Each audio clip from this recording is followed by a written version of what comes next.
ஒரு திட்டத்தை அறிவிச்சிட்டு அந்த திட்டத்தின் மூலம் பெண்களுக்கு இலவச பயணம்னு சொல்லிட்டார் முதலமைச்சர். இலவசமாக பஸ்ஸு கொடுத்தீங்க பெண்களுக்கு பயணம் பண்ணுறதுக்கு. ஆனால் ஏறி உட்கார்ந்தவுடனே பெண்களை பார்த்துட்டு ஓசி பஸ்ஸில் போகிறீங்கன்னு கிண்டல் பண்ணுற ஒரு அமைச்சர். பெண்கள் எப்படி சந்தோஷமாக இருக்க முடியும்? முன்னேற்றம் அடைஞ்சிருக்காங்களா பெண்கள்லாம்? முன்னேற்றம் அடைஞ்சிருக்காங்களா? இல்லை. மகளிர் விடியல் பயணம்னு போட்டு பஸ்ஸு போகுது, நிறுத்த மாட்டாங்க. ஆண்கள் தான் உட்காந்து போகிறாங்க. அதில் மகளிர் விடியல் பயணம்னு பஸ்ஸு போகுது, ஆனால் அந்த பஸ்ஸுக்குள்ளே ஆண்கள் உட்காந்துருக்காங்க. பெண்கள் இருக்கக்கூடிய இடத்துல நிறுத்துறதில்ல. கல்லூரியில் படிக்கக்கூடிய பிள்ளைங்கள் இருக்கிற இடத்துல கும்பலாக நிற்கிறாங்க, பஸ்ஸு நிற்க மாட்டேங்குது.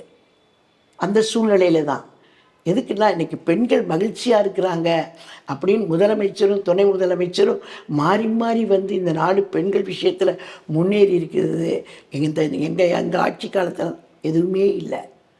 அம்மாவுடைய எல்லாருமே இந்த பாலியல் பலாத்காரம் நடந்த சம்பவங்களுக்கு பிறகு எந்த பெண்ணை கேட்டாலும் சொல்கிற ஒரே வார்த்தை என்ன தெரியுமா? அம்மா இருந்தால் இப்படி நடக்குமா?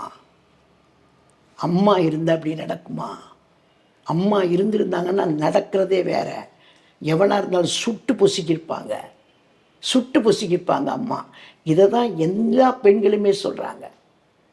எந்த பெண்ணை இந்த மாதிரி பாலியல் பலாத்காரம்லாம் நடந்திருக்கு, இந்த மாதிரி நடக்குதே தமிழ்நாட்டில், பெண்கள் அவ்வளோ பாதிக்கப்பட்டிருக்காங்களேன்னு சொன்னாலே அடுத்த வார்த்தை ஒன்று சொல்கிற வார்த்தை அம்மா இருந்தால் அப்படி நடக்குமா?